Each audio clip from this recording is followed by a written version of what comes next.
이 결혼 생활의 중심은 사실 시부모와 뭐 며느리의 관계보다는 부부간의 관계잖아요. 부부간의 관계는 평등해야 되거든. 왜 며느리의 역할만 강조하냐 이거죠. 또 명절 지나면 또 그렇게 이혼율이 높아진다고 해가지고. 맞아요. 네, 그래가지고 제가 좀 이야기 좀 들어보려고 합니다. 또 변호사님 뭐 소개는 안 해도 되겠죠? 네네. 뭐 두 번째 출연이니까. 근데 또 반응이 좋더라고요. 우리 보이는 TV에 저도 예전에 출연했잖아요. 근데 많은 분들이 그거 잘 봤다 인사도 드려서 한번 꼭 기회 되면 꼭 나오고 싶다고 했는데 마침도 연락을 주셔가지고 제가 흔쾌히 또 출연하게 됐습니다. 감사합니다. 그때 촬영을 하고 나서 그 조회수가 팍 올라갔다가 멈췄다가 또 갑자기 그 다음 명절이 되니까 명절 때마다 올라가는 거예요. 엄청 막 올라가서 이거 깜짝 놀랐습니다. 근데 그만큼 지금 명절이든 뭐 이렇게 뭐 시댁이든 뭐 처가든 뭐 이렇게 걸리면 항상 좀 이혼율이 좀 높아진다고 제가 들었거든요. 이게 사실입니까? 근데 오히려 이제 명절 전에는 약간 이혼율이 좀 주는 것 같아요. 상담도 좀 줄고. 왜냐하면 이런 심리가 있는 것 같아요. 사람들이 이 명절 연휴가 좀 길잖아요. 그래도 한번 참아보아야지. 명절 때 이 인간이 얼마나 잘하는지 한번 두고 보자. 명절 때 잘하면 그래 이혼 참을 수 있지. 근데 막상 명절 연휴 지나니까 이 인간이 그러면 그렇지. 내가 이혼 안 하는 게 참 잘못했다. 이혼해야겠다. 그래서 이제 또 이혼 문의가 늘어나는 것 같아요. 그래서 이제 약간 줄다가 명절 때 이제 지나고 조금씩 이제 상담이 늘어나는 것 같습니다. 그래요. 사실 참다가 폭발하는 거라고도 볼 수 있겠는데 그러면은 이제 이유는 사실 뭐 사람마다 좀 다양하겠지만 물론 뭐 이게 명절 이후에 이혼을 하라 권장 방송은 아니지만 절대 아니죠. 근데 그런 분들이 이제 찾아오시는 어떤 이유는 뭔가요? 뭐 여러 가지 사례가 있는데 뭐 예를 들어서 명절 때 이제 주로 이제 그 남편 시댁에 가고 그다음에 이제 또 처가에 가고 하는데 몇 년째 계속 이제 시댁에는 자주 가는데 아내 입장에서는 이제 거의 친정에 못 갔다 이런 경우도 있어요. 심지어는 10년 동안 뭐 한 번도 못 갔다는 경우도 있고.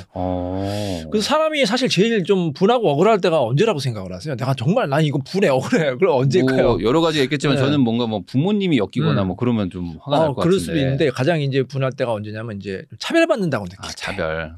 난 똑같이 이 사람하고 난 똑같은 사람인데 왜 남편만 대우를 받고 아내는 이렇게 차별 대우를 받느냐. 명절이면 우리 집도 가야 되는데 왜 시댁에는 뭐 예를 들어서 3일 가는데 우리는 뭐 잠깐 반나절만 가고 아니면 선물도 막 시댁에는 막 몇십만 원씩 뭐 드리는데 우리 집에는 왜 몇만 원짜리 드리냐. 그러면 굉장히 억울해하거든. 아니 근데 그 남편분도 뭐 만나 보셨을 거 아닙니까? 배우자도. 그러면 도대체 왜 그러는 거예요? 이게 이제 고부 갈등하고 연결되는데 이제 이 남자들이 또 다 그런 건 아닌데 좀 이제 효자들이 많아요. 소위 말하는 효자들이 많아서 뭐 부모님이 더 이따 가라고 하면은 뭐 당연히 그래야죠. 그러고 이제 그걸 거스르지 못하는 거죠. 부모님 뜻을 거스르지 못하고 뭐 장난 같은 경우에 또 뭐 책임감이랄까 이런 게 있기 때문에 며느리는 당연히 그 정도는 해야지. 그래서 그런 심리가 좀 있는 것 같아요. 그러면은 이제 아무래도 이제 아내분들이 좀 불만이 더 많겠네요. 아직 우리나라 문화상. 그렇죠. 그러면 그거를 참기가 좀 어려울 수도 있을 것 같은데 결국에 참다 터져가지고 이제 이렇게 되는 거군요. 그렇죠, 맞아요. 그러면 결국에 이제 그런 뭔가 차별, 불합리 뭐 이런 것들이 이제 가장 많다고 보면 혹시 뭐 다른 이유 같은 것도 있습니까? 뭐 특이하게 이제 우리나라의 특이한 그 이혼 사유가 뭐냐면 이 제사 문제. 제사요? 제사. 뭐 사실 외국에는 이렇게 제사가 많지 않잖아요. 그렇죠? 그렇겠죠. 네, 이제 우리나라가 이제 아무래도 제사 문화가 좀 이제 아직까지도 많이 남아 있는데 이걸 이제 힘들어하는 아내분들이 많이 있는 것 같아요. 근데 저는 보통 이렇게 기일이나 이런 것도 이제 뭐 이렇게 추모하는 건 괜찮은데 이걸 또 막 차려야 되잖아요. 우리는 좀 약간 그게 좀 많이도 힘든 것 같기도 하고. 정 대표님 집은 제사 차려 많이 지내시나요? 저희는 제사는 합니다. 제사는 하고 이제 많이 간소화가 돼가지고 이제는 뭐 그냥 기념하는 정도만 뭐 막 예전에 막 전 부치고 막 했었거든요. 이제는 이제 그 정도는 아닙니다. 1년에 몇 번 정도 하세요? 한 4번 정도. 4번 정도? 적게 하는 거야. 명절하고 이제 다 합쳐서. 그렇죠. 그러니까 다 합쳐서. 근데 이제 어느 이제 그 아내분하고 남편분이 이제 결혼 전에 이 아내분의 이제 아버님, 그러니까 남편 입장에 장인 되는 사람이죠. 그 아내분의 그 아버님이 직업이 목사님이었어. 교회 목사님. 그럼 안 하잖아요. 그렇죠. 이제 교회 다니면 보통 이제 제사를 안 지내잖아요. 그리고 이제 남편의 집안은 이제 제사도 많이 지내고 좀 무속신앙 이런데 좀 이제 관심이 많은 그런 집안인 거야. 그러니까 이제 그 아내가 이제 결혼 전에 이제 걱정이 좀 됐잖아요. 그래서 이제 남자친구한테 결혼 전이니까 남자친구한테 이제 물어봤어요.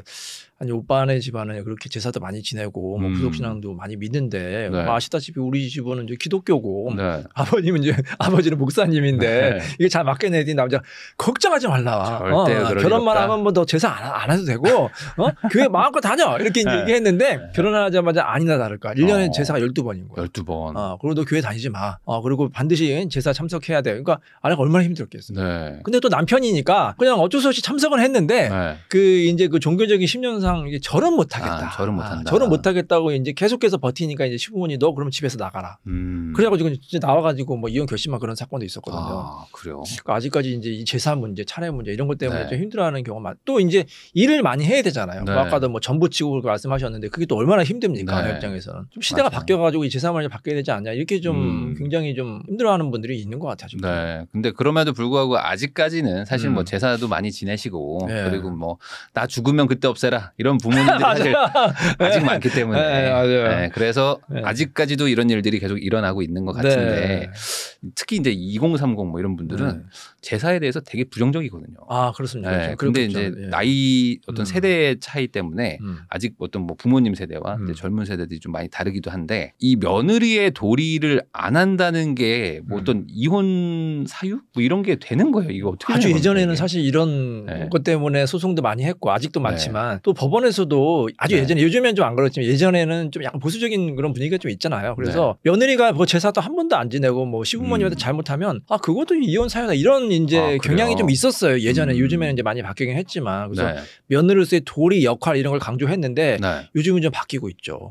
며느리로서의 도리도 물론 중요하지만 이 결혼 생활의 중심은 사실 시부모와 뭐 며느리의 관계보다는 부부간의 관계잖아요. 그렇죠. 부부간의 관계는 평등해야 되거든. 왜 며느리의 역할만 강조하냐 이거죠. 뭐 제가 이제 우스갯소리로 예전에 이런 사건이 기억이 나는데 이제 남편분이 이제 이혼 소송을 제기하셨거든요.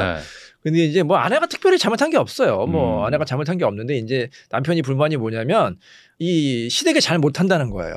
제사도 잘 안 가고 뭐 시부모님 자주 찾아뵈야 되는 자주 찾아뵙지도 않고 막 계속해서 이제 그 상대방 우리는 이제 아내 측이었고 계속해서 그걸 이제 문제 삼으니까 제가 이제 가만히 듣다가 이렇게 이제 변론을 했죠. 남편한테. 아니 그럼 남편분은 얼마나 처가에 잘했습니까? 자기는 뭐 할 만큼 했대.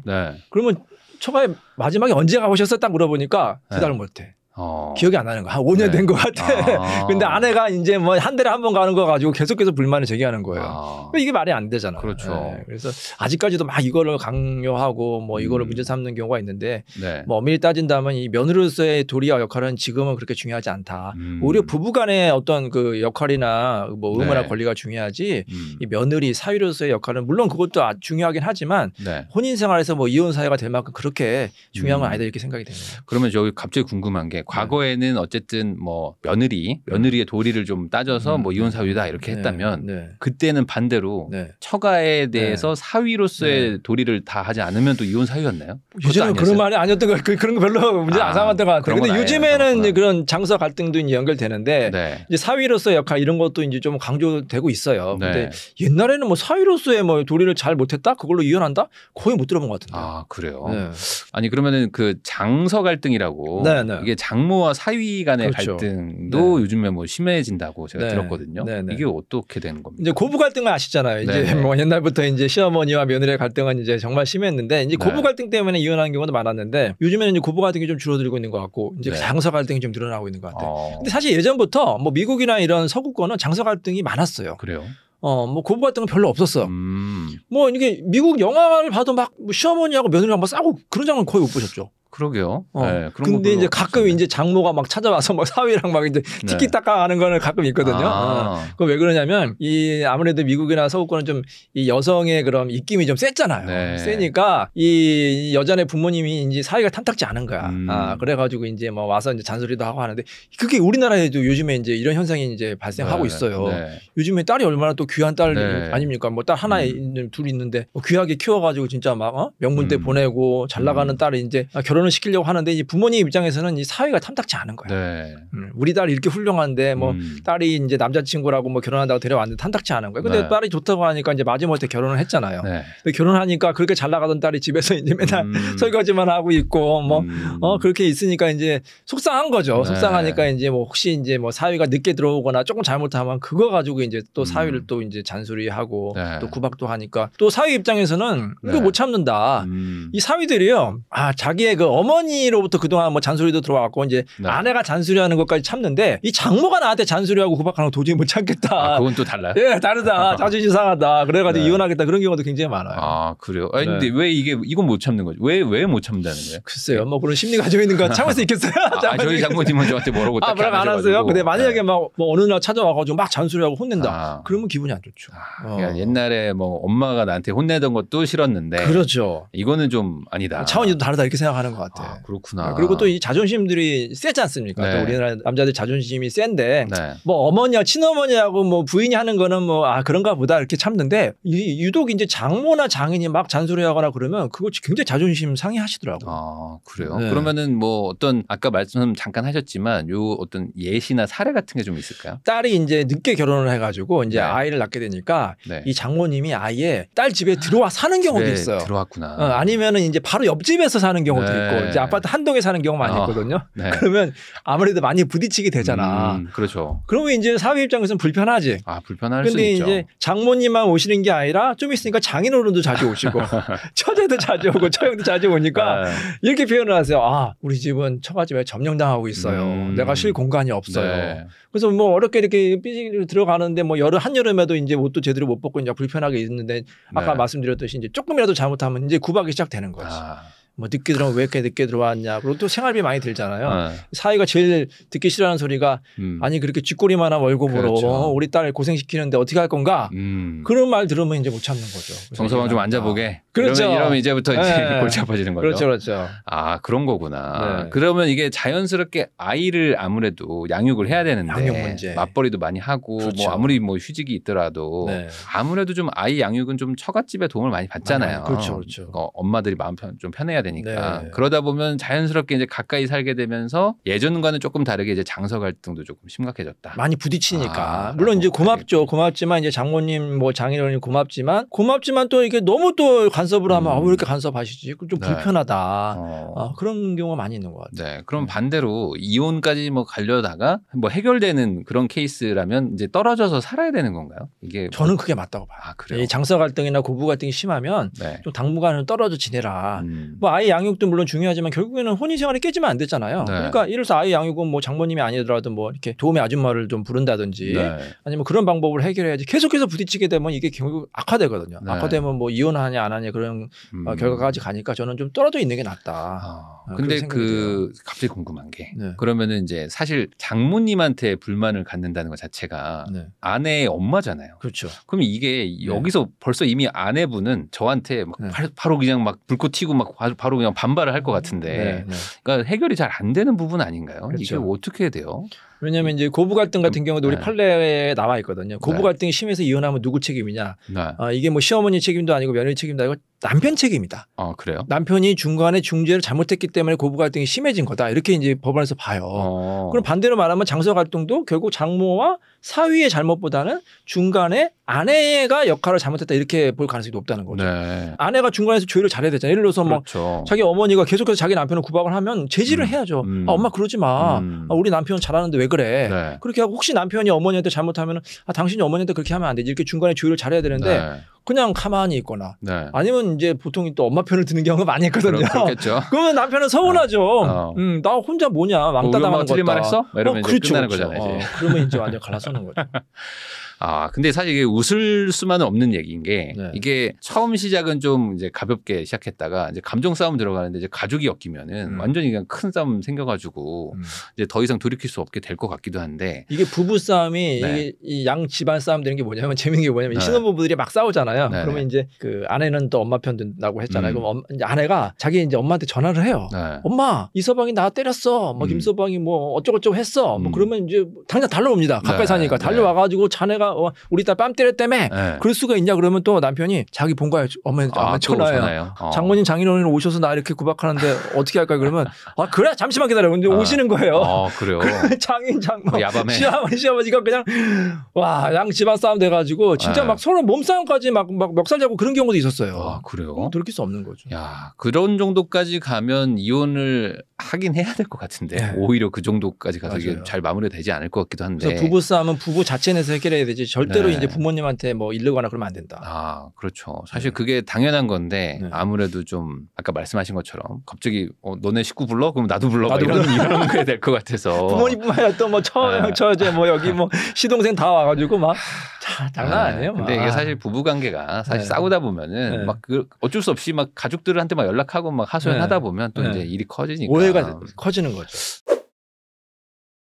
그러면 이제 뭐 장모와 사이 간의 갈등은 아무래도 좀 이 양육이나 이런 것 때문에 좀 생길 수 있다고 저도 생각이 드는데 그러면 장인어른하고 사위하고 그러니까 그 고부 갈등은 여자인데 이 남자끼리는 좀 약간 갈등이 좀 없나요? 남자끼리는 갈등이 많지는 않은데 한 번 갈등이나 충돌이 나면 좀 크게 되는 경우가. 그래요? 제가 이제 기억나는 사건은 뭐냐면 이제 그 장인이 좀 큰 회사를 운영을 했거든요. 그리고 사위가 그 회사에 취직을 한 거야. 그러니까 이제 처가백으로 간 거야. 분위기 안 좋은데. 시작이 안 좋은데. 그래서 이제 뭐 나름 열심히 일을 했는데 이 장인은 좀 탐탁지 않죠. 사위라고 해서 직원을 채용했는데 뭐 그냥 사위니까 그냥 봐주고. 근데 이제 이 뭐 부부싸움이 커지고 이혼한다고 하니까 이 사위가 장인의 비리를 폭로하겠다. 그래가지고 막 서로 이제 막 형사 고소하네, 그래요? 그렇게까지 커지는 경우가 있거든. 그래서 이게 스케일이 좀 달라요. 이 장인과 그다음에 뭐 심지어는 막 이제 막 몸싸움 돼가지고 뭐 폭행하는 경우도 있고. 그러니까 아무래도 좀 빈도수는 좀 낮지만 한 번 터지면 또 더 큰 게 또 남자 대 남자끼리의 어떤 그런 다툼 같은 거군요. 그러니까 혹시 여러분 뭐 이제 여기 사업체 운영하시는 분들 보실 수 있겠는데 뭐 사위나 며느리를 이제 회사에 취업하는 경우 있죠. 취직시키는 경우 있잖아요. 그거 별로 안 좋은 건가요? 정말 평생 얘네들이 행복하게 서로 사랑하고 살 것 같으면 뭐 믿고 하는 게 좋겠지만 혹시라도 만에라도 이혼할 것 같으면 정말 위험할 수가 있어요. 너무 속속지 않으니까. 그래요. 별게 다 있어요. 뭐 이제 뭐 회사 운영하다 보면 여러 가지 또 뭐 그런 속속들이 사정 다 알잖아요. 그 뭐 고소 안 해 안 하느니 뭐 진정하네 굉장히 그런 게 많거든요. 그게 나중에 이혼할 때 발목을 잡을 수도 있어요. 사실상 또 가족이라고 생각해서 또 이제 또 깊숙이 또 일을 또 시켰는데 그걸 또 하나하나 또 모아가지고 이게 또 복수심에 또 약간 좀 불똥이 이쪽으로 튀는 경우도 있겠군요. 맞아요. 그러면은 어쨌든 최근에 좀 늘어난 게 장모와 그 사위 이런 게 갈등이지만 사실 전통적인 갈등은 고부 갈등 아닙니까? 그렇죠. 이 고부 갈등도 여전히 심하고 이런 분들도 많이 찾아오세요? 여전히 많이 있어요. 고부 갈등 이제 뭐 남편과의 갈등도 문제지만 이제 특히 시어머니나 뭐 요즘에 특히 시아버지 아니면 뭐 이제 뭐 아주버님 뭐 이런 경우도 이제 있더라고요. 아니면 뭐 이제 시누이 이 갈등으로 이제 이혼하고 싶다 그러고 꼭 이제 이런 분들은 말씀하시는 게 이 피고를 공동 피고로 좀 해달라. 공동 피고는 뭐냐면 이혼할 때는 이제 남편만 피고로 하는데 피고 2가 이제 시어머니, 피고 3이 이제 시아버지, 심지어 피고 4, 5까지 해달라. 그러면 그게 공동 피고가 되면 뭐가 달라서 그렇게 하는 거예요? 이제 본인은 이제 위자료를 더 많이 받을 수 있다고 생각을 하고 내가 억울한 걸 다 풀겠다. 그리고 이 사람들한테 소위 말해서 좀 혼을 좀 내주고 싶다. 왜냐하면 어쨌든 소송 당하면 계속해서 법원에 왔다 갔다 해야 되니까 얼마나 피곤하겠습니까? 뭐 그런 거 해달라고 하는데 저는 좀 말리는 편이죠. 왜냐하면 법원에서도 별로 안 좋아하고 어차피 팀은 한 팀이에요. 남편이 포괄적으로 책임을 지는 거니까 피고 5명을 하면 굉장히 피곤하거든. 법원도 재판하기도 힘들고 그래서 그냥 포괄적으로 한 명한테만 물어라. 그렇게 이제 추천드리고 싶네요. 근데 이제 고부 갈등이 아니라 시아버지랑 그런 갈등이 생기는 거는 뭐 어떤 건가요? 잘 떠오르지 않아요. 다양한 사유도 있고요. 뭐 시아버지가 뭐 너무 모욕감을 줬다. 뭐 이런 경우도 있고 뭐 이유 없이 나한테 뭐 무시를 한다든지 욕설을 한다든지 그런 경우도 정말 다양하죠. 그러면은 그 시아버님이나 뭐 이런 분들도 약간 뭐 비슷한 그런 이유들도 생길 것 같고 뭐 시누이는 뭐 이해가 좀 됩니다. 이거 뭐 드라마에서 많이 봤어요. 나왔어요. 그러면 이게 좀 애매한 부분이 있을 것 같아요. 뭐냐면 이게 어찌 보면 큰 틀에서는 가족이잖아요. 그렇죠. 그럼 가족 간의 다툼이라는 거는 친족에도 있는 거고 진짜 우리 아빠 엄마랑도 싸울 때가 있는 건데 이게 어느 정도까지 해야 뭐 이혼 사유인 건지 그냥 단순히 저 사람들 싫다고 해서 이혼이 되는 겁니까? 뭐 예를 들어서 친부모님하고의 갈등이 있다. 근데 친부모님하고 갈등이 있어봐야 뭐 어떻게 하겠습니까? 뭐 그러니까요. 관계를 정리하는 것도 아니고 형제 간의 분쟁이 있다. 형제 간의 관계를 단절시킬 수 있는 것도 아니고 근데 부부 간에는 부모의 영천이라고 하잖아요. 갈등이 있고 있고 정말 심하면 헤어지면 남남이. 네. 그리고 원수처럼 헤어질 수도 있고. 네. 그럼 너무 또 쉽게 헤어지면 안 되기 때문에 우리나라 6가지 사유가 있거든. 민법에 이제 딱 6가지 사유가 있어서 뭐 예를 들어서 외도라든지 폭행 아니면 직계 존속 시부모님이나 뭐 장인 장모가 뭐 구박을 한다든지 아니면 뭐 3년 이상 행방 불명됐다든지 아니면 6호에 이제 기타 사유가 있어요. 기타 혼인은 지속할 수 없는 중대한 사유가 있어야지만 이혼이 되는 거고 굉장히 좀 까다로워요. 우리나라가 세계에서 이혼하기 제일 어려워요.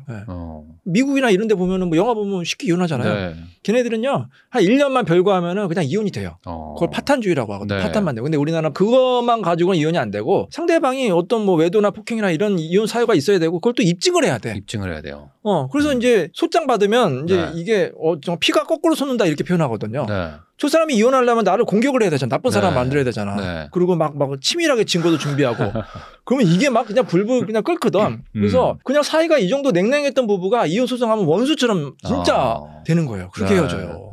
그게 굉장히 부작용이 크거든. 아이들한테도 안 좋고. 근데 뭐 예를 들어 어른이 좀 뭐라고 할 수도 있는 거잖아요. 근데 그게 이건 이혼 사유고 이 정도는 아니다. 뭐 그런 그렇죠. 어떤 기준 같은 게 명확하지 않을 것 같은데요. 그건 이제 상식적으로 보면 되겠죠. 뭐 잔소리를 좀 많이 한다. 뭐 한두 번 좀 타박을 했다. 그게 다 이혼 사유가 되면 안 되겠죠. 그래서 예를 들어서 이제 그 부당한 대우라고 하는데 이 부당한 대우가 좀 너무 지나쳤잖아요. 예를 들어서 뭐 욕설을 한다든지.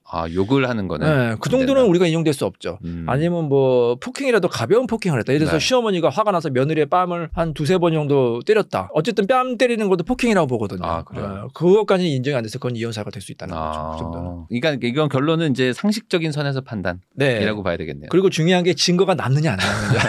우리가 이제 한두 번 타박을 하면 그대로 가야 돼요? 그대로 바로 가야죠. 내가 피해자 바로 병원 가가지고 상해 진단서 일반 진단서 안 됩니다. 여러분 상해 진단서를 떼야 되고. 상해 진단서. 그리고 요즘에 또 많이 하는 게 톡을 많이 하잖아요. 그래서 여러분 톡 보내는 거 조심하셔야 됩니다. 왜요? 톡은 기록이 다 남잖아요. 그러니까 내가 예를 들어서 어떤 사람에게 무슨 뭐 이렇게 훈계를 두거나 아니면 좀 싫은 말을 한다. 근데 말로 하면은 그냥 지나갈 수 있는데 이게 카톡으로 남기면 이게 똑같은 말이라 하더라도 카톡으로 딱 내면은 이게 굉장히 좀 심각하게 법원도 봐요. 사실 별거 아닌 내용도 카톡으로 막 보면은 이게 굉장히 심각한 문제로 보이거든요. 그래서 카톡이나 문자로 메시지를 누구한테 보낼 때 가족도 마찬가지 친구한테 보낼 때도 굉장히 한번 신중하게 생각한 다음에 보내셔야 돼요. 그래요? 그게 계속 남거든요. 신중하라는 게 이제 안 하는 게 좋기도 하지만 만약에 했다면 불리하게 작용할 수 있다. 불리하게 작용하니까 2-3번 읽어보고 이 정도는 보내도 되겠다. 이래서 내가 정말로 서운한 감정이 있으면 표현을 해야 되지 않습니까? 그거를 좀 지나치게 표현하면 나중에 나한테 이게 불리하게 될 수 있으니까 조심하셔야 돼요. 그러면 이제 욕설이나 폭행 같은 거는 이제 명확한데 그러면 약간 그 괴롭힘이나 이런 거는 좀 애매할 수 있지 않습니까? 애매하죠. 그러면 결국에 반대로 괴롭힘은 있었어요. 근데 입증하지 못하면 또 안 되는 거예요. 입증하지 못하면 아무 소용이 없죠. 증거 없으면 아무리 내가 억울하게 당해도 뭐 그거를 입증이 안 되면 법원에서 인정을 할 수가 없죠. 그러니까 또 반대로 또 증거를 또 남기려고. 증거를 남기고 또 녹음해야 되고 유도 신문해야 되고. 그래서 가끔 제가 뭐 반농담을 이렇게 해요. 변호사님 저는 증거가 없어요. 왜 없어요? 아니 생각해보세요. 누가 처음부터 이혼하려고 증거 마련한 사람이 그 말도 맞거든. 그러면 제가 그래요. 뭐 우스갯소리고 한 번만 부부싸움 한번 더 해보세요. 왜요? 부부싸움 상대방이 그동안 욕했던 거 다 나오잖아요. 잘못된 거 다 나오죠. 그거 녹음하세요. 어쩔 수 없거든. 증거를 마련할 수밖에 없거든요. 참 우리나라의 어떤 그 증거를 뭐 따지다 보니까 이런 일들도 참 일어나는 것 같습니다. 사실 그냥 서로 사이가 안 좋아지면 헤어지는 게 어찌 보면 더 맞을 수도 있는데 우리나라는 좀 그게 어렵다는 거. 그래도 어쨌든 간에 결국 좀 인연으로 만났는데 안 헤어지면 그래도 좀 좋을 텐데 명절이다 보니까 조금 그 주변 가족들 때문에 갈등이 좀 깊어져가지고 파탄에 가면 안 좋잖아요. 그렇죠. 그러면 좀 법정 가기 전에 그래도 좀 어떻게 해결할 수 있는 방안이 뭐가 있을지. 아까도 잠깐 말씀드렸지만 일단은 조금 그 시부모님이나 이 장인 장모가 걱정돼가지고 이제 개입하려고 싶은 욕구가 있는 건 알겠는데 조금만 좀 참으시라. 뭐 이제 아들 딸도 다 훌륭하게 잘 키우셨으니까 뭐 부부들끼리는 나름대로 잘 현명하게 해결할 수가 있거든요. 일단 믿고 맡기시고 정말로 부당한 대우를 당했다. 예를 들어서 뭐 우리 딸이 폭행을 당했다. 그러면 이혼시켜야죠. 근데 그게 아니라 뭐 예를 들어서 뭐 조그만 실수 가지고 그거 이혼한다. 그건 좀 너무 성급할 수 있으니까 일단 자녀들한테 맡기시고 좀 일단은 한 발짝 좀 멀리서 좀 보시는 게 좋겠다. 그리고 저는 꼭 말씀드린 게 뭐냐면 결혼하면 독립을 해야 되는데 독립이 여러 가지 의미가 있어요. 일단은 경제적으로 독립을 해야 되고요. 이 부모님들이 간섭하는 거는 또 이해가 돼. 왜냐하면요. 아시겠지만 부동산 같은 거 투자 투자하거나 주식 투자하면은 관심을 많이 갖죠. 네, 이 회사 그렇죠. 어떻게 잘 나가나. 네, 뭐 하는 뭐 잘 되고 있니? 뭐 부동산 같은 경우는 주변에 또 뭐 계속해서 관심을 갖잖아. 네. 근데 잘 생각해 보세요. 이 우리나라에서 결혼을 하면 아까 집 얘기하셨지만 집값이 오죽 비쌉니까? 그러면은 본인들 힘으로 살 수 있나요? 힘들죠. 네. 그럼 부모님 도움 받잖아요. 그렇죠. 예를 들어서 전세가 뭐 5억 뭐 아니면 집값이 10억인데 부모님이 뭐 거의 다 대주셨다. 네. 그 부모님 입장에서는 이게 일종의 투자거든. 투자죠. 자기가 10억, 5억 들어가지고 집 사줬는데 당연히 궁금하지 않겠고 네. 본인이 이 지분권이 있다고 생각을 하는 거예요. 아니, 물어보지 않는 게 이상한 거죠. 사실. 네. 그러니까 내가 이 아들, 딸의 이 결혼 생활에서 내가 어떻게 보면 주주야. 그러니까 내가 간섭하는 건 당연히 이렇게 생각하시는 거예요. 그러니까 내 집이니까 내가 마음대로 들어간다. 시어머니가 막 비밀번호 알려달라고 해서 막 수시로 들어낸다고 하는 시어머니 물어보면 이거 내가 사준 건데? 그 정도도 못해? 네. 이렇게 해서 계속 간섭하려고 하니까 뭐 물론 도움을 뭐 부득이하게 받을 수는 있겠지만 가급적이면 경제적으로 독립하는 게 중요한 거고 또 이 정서적으로도 심리적으로 독립해야겠죠.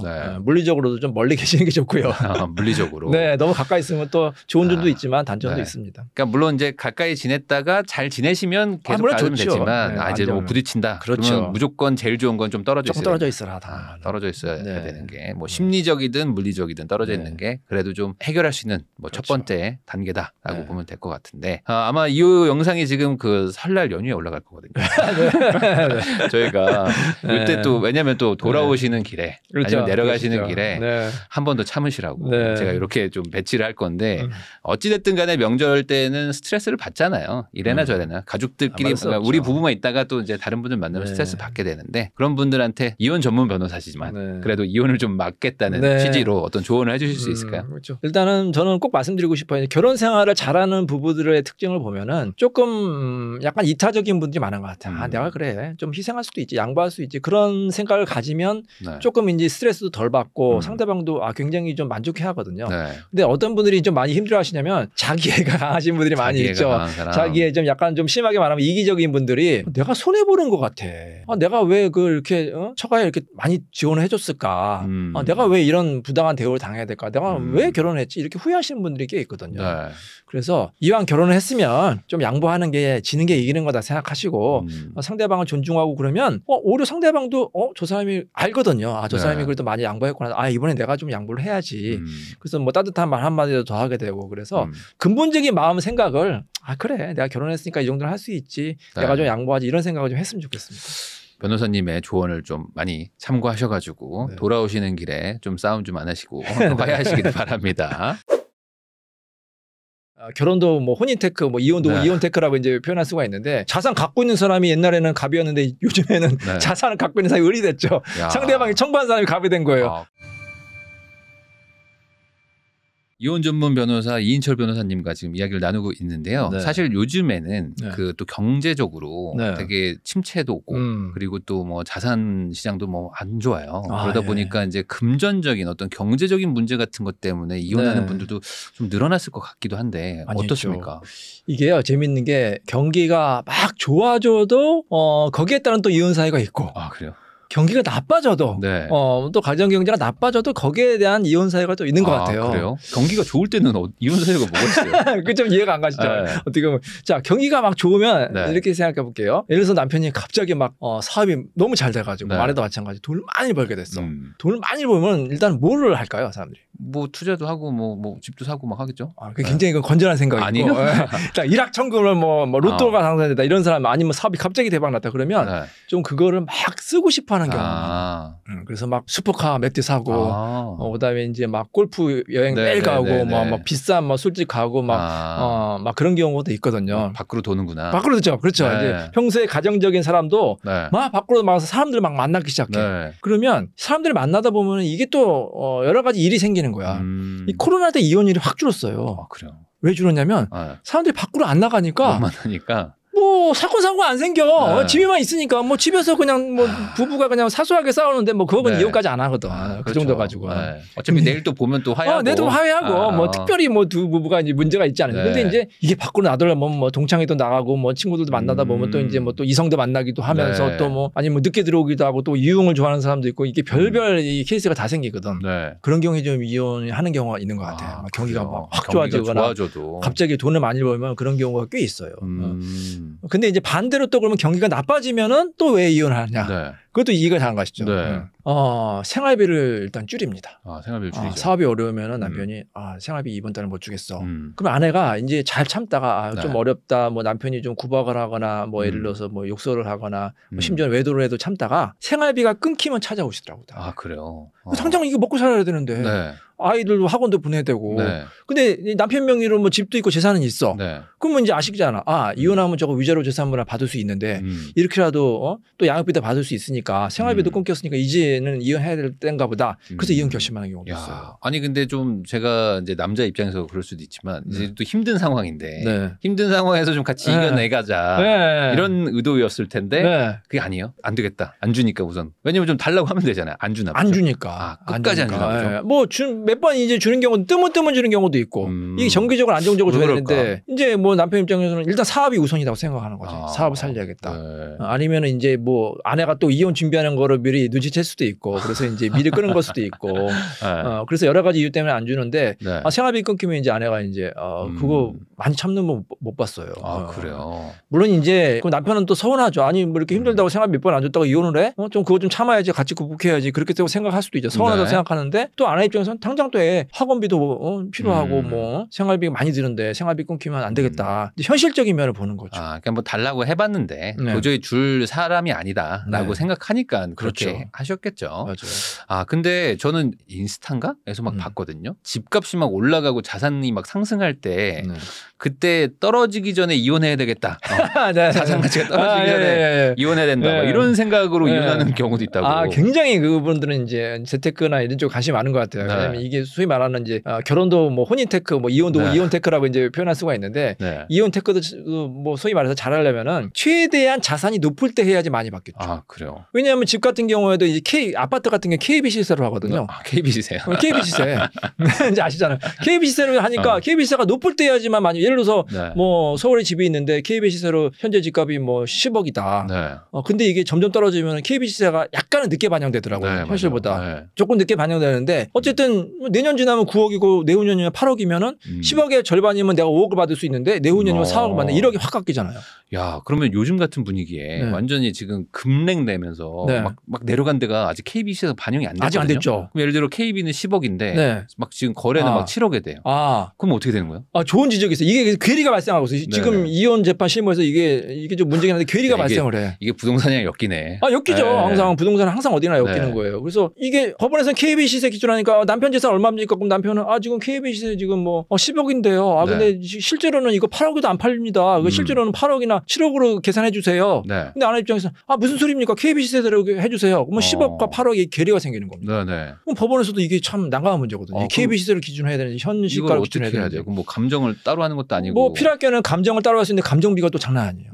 몇백만 원 또 막 들어가거든요. 그래가지고 뭐 결국엔 KBC에서 아니면 이제 조정을 해서 이제 그럼 9억으로 합시다 이럴 수도 있는데 굉장히 그렇구나. 좋은 지적해 주셔서 심각한 문제예요. 아니 그러면 이게 자산이 막 변동하는 거는 어찌됐든 간에 아까 말씀하신 뭐가 됐든 시세를 딱 정해버리면 이게 실제로 거래가 되지 않더라도 그냥 그 가격이 인정돼서 거기서 뭐 40% 50% 줘야 되는 거니까 이제 자산 갖고 있는 사람이 옛날에는 갑이었는데 요즘에는 자산을 갖고 있는 사람이 을이 됐죠. 상대방이 청구한 사람이 갑이 된 거예요. 어쨌든 그건 당신 사정이고 뭐 10억이니까 빨리 팔던 대출받던 5억 원 줘 이럴 거 아닙니까? 그러니까 이게 굉장히 자산 갖고 있는 사람이 굉장히 불리하게 됐어요. 요즘에는. 그럼 실질적으로 뭐 5대5라고 나눴지만 거의 막 8대2 정도로 나눠 가지게 되는 경우도 있을 수도 있겠네요. 8대는 좀 심한 거고 이제 뭐 그게 결론적으로 6대4나 7대3까지 될 수도 있는 거죠. 그러면은 이게 부동산도 좀 문제가 있을 것 같은데 뭐 주식 이런 거는 뭐 명확한 건가요? 뭐 평가일 딱 정해가지고 딱 나누는 건가요? 근데 주식은 또 이제 이게 급변하는 경우가 많죠. 그러니까 아니 재판 중에 떨어지면 어떡하냐고. 재판 중에 떨어지면 이제 두 번 맞으면 어떡해요? 그래서 보통 이제 재판에 사실 조회를 하는데 뭐 이혼 재판 같은 경우에는 접수한 다음에 한 3개월에서 6개월 정도 후에 이제 조회를 하거든요. 예를 들어서 삼성전자가 지금 한 6만 원대로 알고 있는데. 예를 들어서 이제 아내가 처음에 이제 이혼 제기했을 때는 소송했을 때는 좀 이제 경기가 좋았을 때니까 7만 원대라고 가정할게요. 7만 원대인데 이게 이혼 재판이 한두 달에 끝내는 게 아니라 뭐 1년, 2년, 3년 이렇게 걸리거든요. 그러니까 중간중간에 막 이게 6만 원대가 됐다, 5만 원대가 됐다 그러는 거예요. 그 남편에서는 이거 판사님 이거 5만 원으로 해 주십시오. 시가로. 지금 5만 원입니다. 딱 내요. 그러니까 그럴까 5만 원 할까요? 근데 갑자기 또 몇 달 전에 이게 6만 원이 됐어. 아내는 또 6만 원이 돼요. 왔다 갔다 하잖아요. 그래서 사실 이게 굉장히 헷갈리거든. 그래서 원칙적인 기준은 뭐냐면 변론 종결시라고 해서 1심이면 1심 재판 끝날 때 기준으로 하는 거예요. 2심 재판, 2심 재판 끝날 때. 근데 끝나는 날 사실 사실조회하면 또 그 다음날 바뀌니까 계속 그러면 재판이 뭐 이게 끝나지 않을 수 있잖아요. 그래서 보통은 이제 재판 중간에 딱 사실조회 한 날을 기준으로 해요. 근데 사실 좀 억울할 수는 있겠죠. 뭐 이제 변동성이 큰 주식 같은 경우, 뭐 코스닥이라든지 뭐 그런 주식 같은 경우는 이게 왔다 갔다가 크기 때문에. 네. 그러면 반대로 뭐 예를 들어 남편이 주식을 가지고 있어요. 그러면 사실조회를 한 날 우선 팔아놔야 되겠네. 안 그러면 이거 나중에 막 더 빠지면 답이 안 나오는 상황이 올 수도 그렇죠. 있겠네요. 그게 좋을 수 있겠죠. 정말로 이게 막 떨어지거나 뭐 변동이 심하면은 아예 팔아가지고 팔면은 그 통장에 있는 기준으로 하니까. 근데 반대로 또 올라가도 또 이제 평가 받은 거에 반 뭐 이렇게만 주니까 어차피 결국에 베팅을 하는 거네. 그렇죠. 이래나 저래나. 그래서 재밌는 게 뭐냐면 옛날에 이제 한참 부동산가 막 올랐을 때는 일부러 재판을 막 끌었어요. 일부러. 왜냐하면 이제 별거 시에는 예를 들어서 뭐 집값이 5억이었는데 뭐 한 2, 3년 지나니까 집값이 7억이 됐네. 그리고 이혼 소장 접수할 때는 막 이게 8억, 9억 거의 10억이 된 거야. 근데 아까 말한 대로 이제 뭐 재판 중간에 이제 그 재판 중간에 값을 한다고 했잖아요. 그러니까 재판이 6개월만 끌어도 1억이 막 올라가. 그리고 1심 재판이 끝나잖아요. 항소해. 항소하면 또 오르니까. 뭐 항소하면 항소 끝날 때쯤이면 처음 가격보다 뭐 거의 막 1.5배가 오르면 제일 마지막 기준으로 하거든요. 그래서 막 재판을 이제 막 끌었는데 요즘에는 빨리 끝나려고 그래요. 점점 떨어지고 있으니까 반대 현상이 일어나고 있어요. 야, 그렇구나. 아니 이게 이혼도 아까 말씀하신 이혼 태클하는 게 이런 거군요. 이게 이혼이 재산 분할 연결되기 때문에 뭐 부동산, 뭐 주식, 뭐 코인 다 연결돼 있어요. 그래요. 그러면은 대부분 이제 부동산하고 이제 주식으로 가지고 있을 것 같고 그러면은 그거 외에 좀 애매한 실물 같은 거 있잖아요. 예를 들어 뭐 요즘에 그림도 많이 사시는데 이런 것들은 또 어떻게 되는 거예요? 뭐 그림도 많이 있고 뭐 별게 다 있어요. 이제 남편의 직업이 이제 그 귀금속을 운영하는 귀금속상인데 어마어마하게 크게 한대요. 어마어마하게 크게 하는데 거기 이제 금 뭐 이런 것만 거의 한 10억 원어치가 있다 이렇게 아내가 막 주장을 하는 거야. 다른 재산은 별로 없고 그러니까 그 10억에서 절반 주세요. 근데 결과적으로 얼마 받을 수 있을까 아내가? 뭐 어쨌든 상인이니까 그 거기 이제 그 세를 두고 사서 보증금이 한 예를 들어서 1억이면은 그 보증금의 절반만 가져요. 왜냐하면 귀금속은 평가가 안 되거든. 귀금속 평가를 못 해요? 난 없습니다 하고 하면 어떡할 겁니까? 부동산은 등기부등본이 있고 주식은 다 이제 증권회사에 기록이 있잖아요. 예금은 은행에 있고 금부치는 어디 기록이 있어요? 아니 뭐 샀다는 뭐 증명 같은 거는 어떻게... 뭐 그건 옛날 거고 지금 다 없는데요. 잃어버렸는데요. 잃어버렸어요. 난 모릅니다. 아니면 당신이 알아서 하세요. 그럼 이게 그 재산을 밝혀내려고 막 공권력이 투입되고 이럴 수는 없는 일이니까. 절대 안 그래. 야, 그럼 반대로 이게 무슨 형사 사건이 아니기 때문에 뭐 법원 판사님이 집에 가가지고 뭐 아니면 귀금소장 가지고 이게 얼마나 진짜 근데 사실 보면 어떻게 알겠습니까? 그러니까요. 정 모르고 정말로 그걸 하려면 이 감정인이 가서 조사를 해야겠죠. 근데 예를 들어서 남편이 다음 달 뭐 매달 며칠 날 감정인이 옵니다 하고 하면은 가만히 있겠습니까? 다 치워버리겠죠. 다 치워버려 없는데요. 그러면 어떻게 감정하겠어요? 그래서 현실적으로 이 기록에 남는 거는 재산분할 들어가지만 기록이 없는 거는 들어가기가 어렵다. 그래서 뭐 그냥 지나가는 말로 이래요. 고가의 물건은 부부가 먼저 차지하는 사람이 임자다 이런 말도 있거든요. 제가 예전에 기억나는 사건이 있는데 이 남편이 굉장히 잘 나가는 뭐 사업을 하는 사람이었어요. 그래서 굉장히 돈을 많이 벌어서 이제 아내가 이 사람 재산이 수십억 정도 있겠구나 생각하고 이제 이혼을 준비하는데 깜짝 놀란 거예요. 왜? 남편 명의로 재산이 아무것도 없어요. 아무것도 없어요. 다 빼돌린 거야. 뭐 친구 명의, 뭐 가족 명의, 그다음에 뭐 현금 다 빼돌려가지고 와 어떻게 이럴 수가 있나. 근데 이 집에 금고가 좀 큰 게 있었거든요. 금고를 딱 열어보니까 뭐 금부치, 뭐 달러에서 한 5억 원 정도가 있었던 거예요. 그래서 아내가 그걸 가져왔어요. 가져와가지고 변호사님 저 이거 가져왔는데 이거 괜찮습니까? 처벌받지 않습니까? 근데 부부간은 처벌이 안 되거든요. 친족상들이라서. 그래서 뭐 먼저 차지한 사람이 임자다. 뭐 절대로 그렇다고 먼저 제가 가져오라는 말은 아닌데 어쨌든 결과적으로는 처벌이 어려워서 이 기록이 없는 거는 재산분할 대상이 어렵다 이렇게 보시면 되겠습니다. 그럼 아까 지금 금고 얘기하셔가지고 갑자기 궁금한데 집안에 금고를 하나 만들어놔요. 그리고 금고 번호를 바꾸나 절대 못 여는 거예요. 남편 말고는. 열죠. 본인이 안 바꿔야죠. 그러면 그 안에 있는 재산은 분할을 못 하는 거예요? 영원히 그 비밀번호가 알고 있는 사람께 되겠죠. 뭐 심할 경우에는 이제 강제집행 면탈죄라는 게 있어요. 이 사람이 예를 들어서 아내에게 재산 분할을 줘야 되는데 그거를 안 하려고 해서 재산을 판 다음에 다 금으로 만들었다. 그때는 이제 뭐 경찰이라든지 수사할 수 있겠죠. 그래서 필요할 경우에는 뭐 이제 압수수색 같은 걸 할 수 있겠지만 근데 사실 또 부부간에는 또 처벌이 또 쉽지가 않거든요. 그럴 수 있을 그래서 이제 이론과 실제가 사실 다르다 이렇게 보시면 되겠습니다. 그러면 반대로 그런 일들을 막으려는 분, 그러니까 내가 재산을 좀 분할 받아야 되는 분들은 뭐 예를 들어 뭐 경매나 이런 것들 보면 뭐 가등기든 뭐 가처분이든 막 이런 거 막 걸잖아요. 그러면 이것도 그런 게 가능한가요? 반드시 해야죠. 반드시 해야죠. 가압류 가처분 반드시 하셔야죠. 그걸 하면 가압류 가처분하면 이제 상대방이 마음대로 처분할 수 없으니까 가압류 가처분 하시고 더 좋은 거는 저는 부동산은 공동명의로 하시는 게 아내 입장에서는 오히려 유리하다. 공동명의로 하면 상대방이 마음대로 처분이 안 되지 않습니까? 그렇죠. 팔 수가 없으니까. 그렇죠. 그럼 부동산은 공동명의 하면 되고 네. 그리고 이제 가능하면 현물보다는 네. 이제 뭐 등기가 되거나 그렇죠. 주식으로 가지고 주식이나 예금이나 이렇게 있어야지만 될 수 있다. 그러면은 제가 딱 지금 생각나는 거는 코인으로도 많이 바꿔가지고 가지고 있으시겠어요. 코인도 요즘에 또 많이 이걸 또 재테크 수단을 하면서도 또 뭐 이혼에 대비해서 하는 경우도 있고요. 네. 네. 왜냐하면 코인은 사실 이거는 마음만 먹으면 또 숨기길 수도 있고 네. 또 이제 아시겠지만 이제 우리나라 코인 그래서 굉장히 많았잖아요. 근데 네. 딱 이제 내 업체만 이제 등록이 돼 있죠. 네. 내 업체만 등록이 돼서 보통은 저희가 이제 내 업체를 다 조회를 합니다. 그래서 내 업체를 다 조회해서 웬만하면 거기 다 나오는데 네. 조회가 안 되는 데가 어디냐면 이제 외국 업체.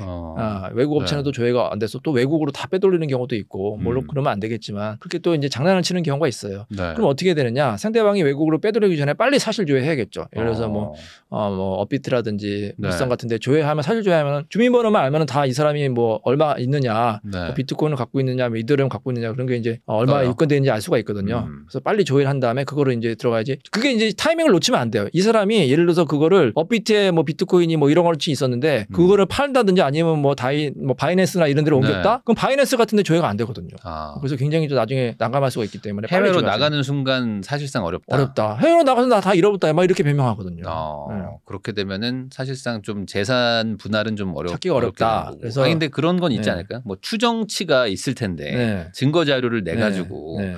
당장 분할은 못 받더라도 뭔가 좀 다달이 좀 뭔가 돈을 받는 뭔가 이런 위자료든 뭐 이런 거에서 좀 할 수가 없나요? 근데 이제 법원이 잘 인정 안 해요. 법원은 이제 확실한 거를 인정하지. 예를 들어서 등기부 등본이 딱 찍혀 있는 거. 네. 아니면 뭐 지금 뭐 예를 들어서 업비트에 딱 얼마 찍혀 있는 거 이런 건 되는 거지. 네. 1년 전에 업비트에 1억 원어치 비트코인이 있었는데 이 사람이 1년 전에 이걸 바이낸스에 옮겼으니까 지금 아마 1년 전 가격으로 계산해 주세요. 애매하네요. 잘 인정 안 해주죠. 그게 그대로 남아 있다는 보장이 있느냐.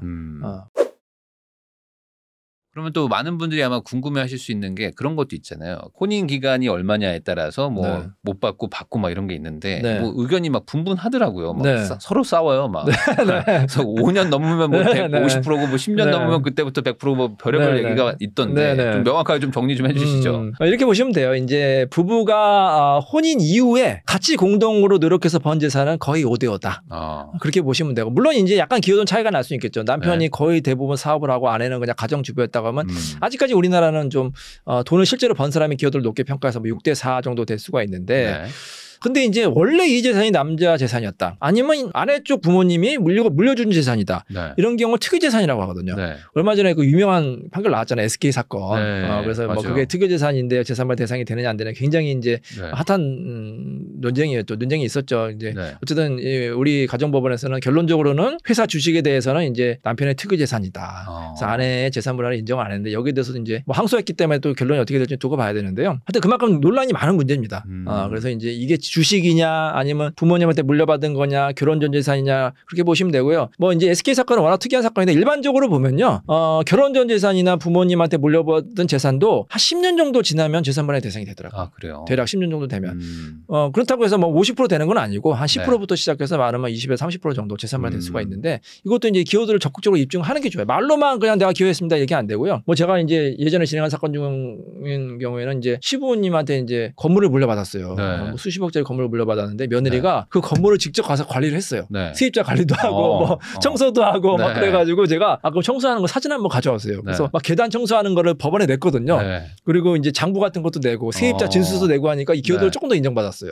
적극적으로 기여도도 입증을 하셔야 됩니다. 그러면은 이제 기여도에 따라서 배분을 받겠지만 제가 지금 갑자기 떠오른 게 예를 들어 처가에서 뭐 5억을 받았어요. 근데 이 5억을 남편이 이게 운용하는 경우도 있잖아요. 완전히 남편이 투자를 막 해가지고 막 주식하고 코인 해가지고 뭐 20억을 만든 거예요. 그 아내는 아예 안 했고 이런 경우에는 어떻게 되는 거예요? 이런 거 좀 애매하잖아요. 이 돈이 없었다면 투자를 못했는데. 대표님 어떻게 보세요? 이 투자했을 때 이 시드머니가 중요하다고 보세요? 아니면 투자를 잘하는 행동이 더 중요하다고 보세요? 둘 다 중요하지만 사실 시드머니가 없었다면 이게 시작조차 못했을 거라고 생각하기 때문에 여기에 기여도가 좀 반은 있지 않을까? 뭐 이런 생각이 좀 드는데요. 우리 실무도 좀 그렇게 생각하는 것 같아요. 결국에는 이 돈이 어디서 나왔느냐. 그게 굉장히 왜냐하면 말씀하시는 시드머니가 없었으면 아예 투자도 못했을 거 아닙니까? 그리고 투자하는 거는 남편이 해도 이거는 부인이 같이 했다고 봐요. 아, 그래요? 이거는 남편이 회사 생활해도 전업주부인 아내가 기여도가 인정받는 거랑 똑같은 논리죠. 아내가 사실 회사 다닌 건 아니잖아요. 그렇죠. 또 아내가 없었다면 또 남편이 회사만 그렇게 집중 못했다. 그렇겠죠. 예, 또 회사만 또 마음 편하게 못 다녔으니까. 그러면 투자를 남편이 해도 아내가 집에서 잘 살림을 하고 아이 키웠기 때문에 마음 편하게 투자한 거예요. 투자할 때 또 심리도 중요한 거 아닙니까? 그런 거군요. 근데 심지어는 그 돈이 장인이 투자한 거다. 그러면 오히려 아내 쪽에 더 기여도가 많지 않을 거예요. 그럼 반대로 이런 경우도 꽤 있거든요. 아내분이 투자를 하고 싶어요. 근데 남편이 막 극구 말리는 거예요. 절대 말려 막 민증 뺏고 막 이러는 분들 많아요. 근데 그럼에도 불구하고 아내가 막 투자를 한 거예요. 그래서 돈을 좀 불렸어요. 근데 남편이 극구 반대하고 거부했던 거는 증거가 있어요. 이래도 인정 안 되나 보죠. 반대했는지 동의했는지는 중요시 안 봐요. 그런 건 안 보는 거예요. 왜 예를 들어서 남편이 뭐 코인이나 주식하면 또 아내분이 또 그거 싫어하는 분 많이 있잖아요. 위험하다고 해서 막 말려 그러면 막 몰래 한단 말이야. 몰래 했는데 대박이 났어. 대박 났으면 아내가 그거 달라고 하면 당신은 반대했잖아. 어쨌든 했잖아. 결론이 중요해요. 우리 법원에서는 반대했는지 동의했는지는 그렇게 중요시 않더라고요. 반대했기 때문에 오히려 더 열심히 했을 수도 있다. 그렇죠. 악에 받쳐서 열심히 했을 수도 있다라고 볼 수도 있다는 거죠. 야, 이 이혼이라는 게 결국에 이제 이 돈과 엮이면서 이게 다 좀 논란도 생기고 뭐 분쟁도 생기겠지만 어쨌든 국가적으로 이제 사법적으로 봤을 때는 그래도 부부인데 같이 했다 이렇게 큰 틀에서는 보는 거군요. 맞아요. 네, 이런 거 감안하셔가지고 자산 관리 잘 하시길 바라겠습니다. 물론 이혼 권장은 아닙니다. 절대 아니죠. 네. 요즘에 경기가 어렵기 때문에 이혼도 많이 늘어났다고 하셨잖아요. 근데 그러면 반대로 이제 내가 돈을 막 많이 써요. 막 이런 거는 어떤 사치? 남편이 막 돈을 막 계속 남편이 쓰고 쓸 수도 있고 빚지고 그렇죠. 아내가 막 돈을 많이 써서 빚지고 이런 것들은 어떻게 법원에서 보는지 이혼 사유인지 그리고 또 최근에 사연 하나 온 게 남편분이 그러니까 아빠죠. 아빠가 일을 안 하신 지 막 십몇 년이 되시는 거예요. 이런 경우는 그렇죠. 어떻게 되는지. 그렇죠. 일단 이제 사치부터 하면은 이제 재밌는 게 이제 남자들이 사치하는 경우도 있고 이제 여자들이 사치하는 경우가 있는데 주로 이제 남자들은 어디 사치할까요? 뭐 술 먹고 막 그런 게 많아. 골프 치러 가고 골프 치고 맞아. 그런 게 많아. 친구들 만나고 막 돈 펑펑 쓰고 이제 근데 아내들은 이제 주로 이제 쇼핑 많이 하고 뭐 그런 데 이제 많이 사치하는데 사실 뭐 사치 자체가 이제 이혼 사유가 되는 건 아닌데 이게 좀 심하면 문제가 되는 거죠. 심하면. 예를 들어서 뭐 이런 판례도 있어요. 이 골프를 너무 좋아하는 거 남편이. 매일매일 쳐. 골프 혹시 치세요? 쳐보기는 했습니다. 쳐보기는 하셨어요. 근데 이제 골프에 한번 이제 빠진 사람들 거의 매일 치지 않습니까? 거의 매일 치고 이제 뭐 주말마다 치고 그다음에 이제 해외 원정 골프도 가고 몇 년 동안 이러니까 아내가 이혼 소송을 했거든요. 자, 그 경우에 우리 법원이 사실 법원에서 골프 좋아하시는 분 많은 것 같은데 뭐 이거 웬만하면 안 될 것 같은데 이혼 사유 된다고 본 경우 있어요. 이게 취미 활동이지만 취미 활동에 지나치게 빠져서 가정 생활이 혼인 생활이 이제 파탄이 되고 가정 경제까지 파탄된 경우 이혼 사유가 된다는 게 있거든요. 너무 취미 활동에 빠지시면 안 되고요. 또 쇼핑도 마찬가지죠. 아내가 이제 맨날 명품만 산다든지 뭐 가끔 저도 기억나는데 이제 아내가 하도 뭐 명품백 신발이 많이 서 이제 뭐 거의 그냥 방 한 가득 뭐 이제 명품으로 쌓여있다 이런 경우도 있어요. 그래서 제가 사진 찍어 오라고 그랬거든. 뭐 법원이 알아야 되니까. 그래서 뭐 카드 내역 같은 거 조회하고 뭐 사진 같은 거 내면은 법원에서 이거 좀 심하다.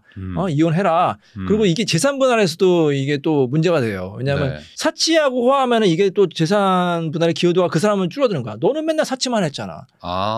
그래요? 그러니까 아내가 집에서 살림을 열심히 하는 게 아니라 맨날 쇼핑만 하고 맨날 뭐 그런 것만 관심 있는 거니까 당신이 뭐 기여도가 아니라 기여도가 줄어들 수가 있어요. 사치한 사람들은. 그렇군요. 그러면은 반대로 아까 너무 심하면이라고 하셨는데 뭐 소득 대비로 보는 거예요. 왜냐면 예를 들어 1억을 벌어요. 그러면 뭐 4천 쓸 수도 있는 건데 그렇죠. 뭐 3천 버는데 4천 쓰면 사치 같긴 하거든요. 어떤 뭐 기준 같은 게 뭐 있는 거예요. 말씀하신 데 약간 상대적인 것 같아요. 뭐 재벌이면 뭐 재벌이 예를 들어서 뭐 한 달에 뭐 1, 2천만 원 쓰는 거랑 한 달 월급이 300만 원인데 막 400만 원, 500만 원 마이너스 쓰는 거랑 다르게 보잖아요. 그건 약간 상대적인 것 같습니다. 그러니까 도저히 유지할 수 없는 수준의 소비. 그렇죠. 이게 안 되는 수준. 제가 이제 들은 얘기인데 이 남편이 전문직인데 뭐 한 달에 한 1,000만 원 정도 번대요. 꽤 많이 버는 거 아니에요. 많이 버는데 아내가 1,500만 원씩 쓴대. 그러니까 맨날 500만 원씩 마이너스로 바꾸는 거예요. 근데 아내가 너무 미인이어가지고 이제 반해서 결혼했는데 이제 아내가 꼴 보기 싫다고 하더라고요. 1년 정도 그 아내 모습 보니까. 그럼 반대로 사치를 하는 아내, 뭐 굳이 아내라고 하겠습니다. 근데 거기에 생활비를 끊어. 만약에 저걸 고치기 위해서. 그러면 이혼 사유가 되는 겁니다. 근데 어려워지는 문제. 뭐 1,000만 원 벌던 사람이 사람이 갑자기 하나도 안 주면 이혼사가 되겠죠. 근데 1,000만 원 벌던 사람이 한 300만 원 준다. 그건 이혼사 안 돼요. 또 300만 원 가지고 일단 살 수는 있으니까. 생활비도 이제 또 적절한 정도만 주면 또 그건 이혼사고 또 안 되는 거죠. 이게 얼마나 줘야 되느냐 이렇게 보시면 돼. 이 서울 가정법원, 가정법원에 양육비 산정 기준표라고 있거든. 그거 참고하시면 돼요. 아예 한 명당 2명당 얼마 주느냐. 보통 최소 금액이 뭐 한 100에서 뭐 많으면 뭐 200, 250 정도 되는데 그 정도가 최소 금액이고 그거 이상 주면은 뭐 이혼사가 되진 않죠. 그렇군요. 어쨌든 기준이 또 있다고 합니다. 그러면 반대로 이제 소비를 막 사치하는 게 아니고 돈을 안 버는 건요. 이것도 좀 문제가 될 수 있잖아요. 그런 경우 꽤 많아. 아까 말씀하신 대로 이제 아내는 열심히 이제 막 회사도 다니고 막 진짜 집에 와서 애도 키우고 하는데 남편은 한량이야. 그냥 집에서 아무것도 안 해. 뭐 집안일을 도와주면 좋겠지만 늦게 일어나서 그냥 뭐 TV 보고 뭐 이제 친구들 만나 술 마시고 그냥 직업이 한량이야. 근데 아내는 열심히 막 그냥 막 새벽 시장 가서 뭐 일해가지고 막 돈을 많이 벌었어. 근데 이제 아내 명의로 다 재산이 돼 있을 거 아니에요. 남편이 나중에 이혼 소송을 해요. 한 10년 지나가지고 반 달라고. 아내가 진짜 억울해서 죽으려고 그래요. 이거 어떻게 합니까 이거? 아니 변호사님 이렇게 억울할 수가 있겠습니까? 이 인간 아무것도 없어요. 난 하나도 못 주겠습니다. 야, 이것도 결론이 중요한 거예요, 이것도? 와, 그럼 어떻게 됩니까, 이거? 억울하지만 주셔야 됩니다. 그래요? 반대로 생각해 보세요. 왜, 어떻게 해요? 남편이 열심히 일하고 아내는 집에서 살림도 제대로 못하고 그냥 대충대충 살았다고 칩시다. 아내가 얼마 받을까요? 그래서 요즘에 거의 반 정도 받는다고 하던데요? 똑같죠. 똑같은 거구나. 남편이 집에서 별일 안 하는데 가끔 이제 뭐 청소하고 가끔 애 봐준다. 아내가 열심히 일하다 남녀가 바뀔 것 뿐이지 논리는 똑같잖아요. 50% 요구할 수 있다. 물론 이제 약간 기호들을 뭐 40이나 뭐 30까지 낮출 수는 있겠지만 그래도 한 40에서 50% 나올 수도 있습니다. 생각하면 너무 억울하시죠. 그렇겠죠. 그럼 제가 이제 위로의 한 말씀 드리죠. 투자 많이 해보셨죠? 손절이라고 들어보셨죠? 남편을 손절하십시오. 여기서 막는 게 낫다. 더 지속되면 더 큰 손해보고 더 힘들어 하십니다. 지금 차라리 반 주고 또 열심히 안 하면 벌면 되잖아요. 손절하세요. 진짜.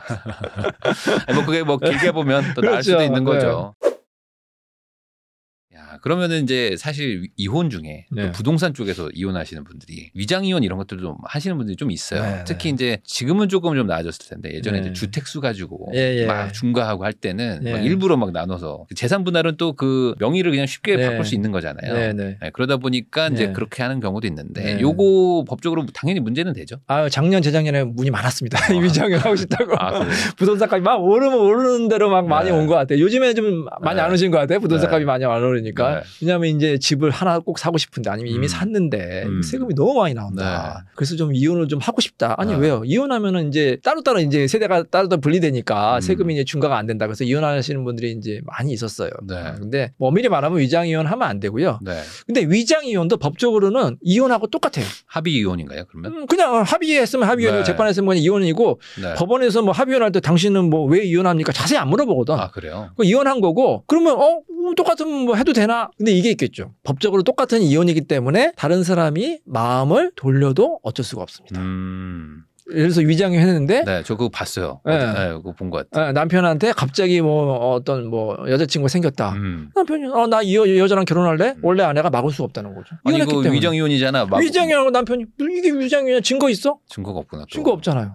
그리고 법적으로 위장 이혼도 똑같은 이혼이거든요. 그래서 남편이 무슨 짓을 해도 아내가 무슨 짓을 해도 막을 수가 없다는 거죠. 그러면은 합의 이혼이면 뭐 묻지도 따지지도 않고 그냥 서로 동의하면 그냥 끝인 건가요? 묻지도 따지도 않고 이혼은 이혼입니다. 그렇구나. 가끔 이제 이거를 또 악용하는 경우가 있어요. 이혼하고 싶은데 아내가 안 해주니까 남편이 안 해주니까 우리 서류상만 이혼합시다. 나 당신하고 그냥 계속해서 유지할게요. 그런데 막상 서류상 이혼하니까 그냥 가버리고 이런 경우 있고 막을 수가 없단 말이야. 그래서 위장 이혼은 안 하는 게 좋아요. 아니 근데 그 위장 이혼이라는 게 뭐 제가 알기로는 이혼은 했지만 사실상 뭐 같은 데 산다거나 그런 거 뭐 통신 기록을 봤더니 막 계속 막 같은 데 있다.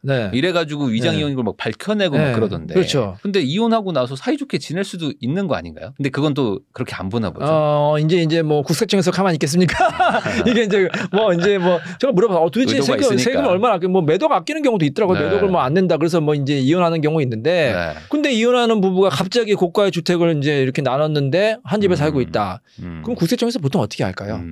진정이 들어오다. 진정이 들어오다. 이걸 또 이제 진정하는 사람이 있어요. 뭐 이웃이나 친구나 또 이제 배 아픈 사촌이 있잖아요. 그래가지고 얘네들 위장 이혼해요. 그러면 이제 저도 들은 바인데 이제 가끔 이제 현장 조사를 나온다고 해요. 근데 이제 보통 이제 뭐 경비 아저씨한테 물어보겠죠. 네. 뭐 잘 있습니까?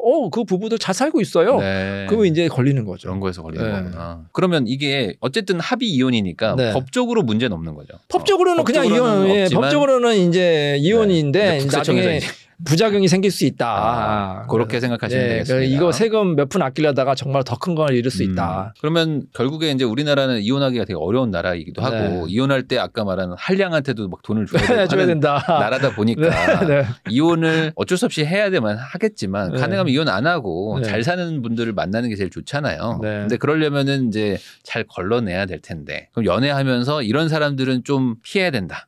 결국에 이혼하더라. 이런 어떤 뭐 특징 같은 게 있을까요? 일단 경제력 아까 말씀하셨지만 정말 중요하죠. 그래서 이 낭비하는 사람 이거 진짜 힘들어요. 이 사람이 낭비하는지 아닌지 미리 좀 알아야 될 것 같아요. 그러면 지금 제가 궁금한 게 그러면은 경제력이 없거나 뭐 좀 낭비하고 이런 사람들을 걸러야 되는데 이게 결혼 전에 그거 알아내기가 쉽지 않을 것 같기도 하거든요. 쉽지 않죠. 왜냐하면 결혼 전에는 자기의 이제 장점만 보여주려고 하거든. 좋은 점만 보여주려고 하는데 잘 보면 보입니다.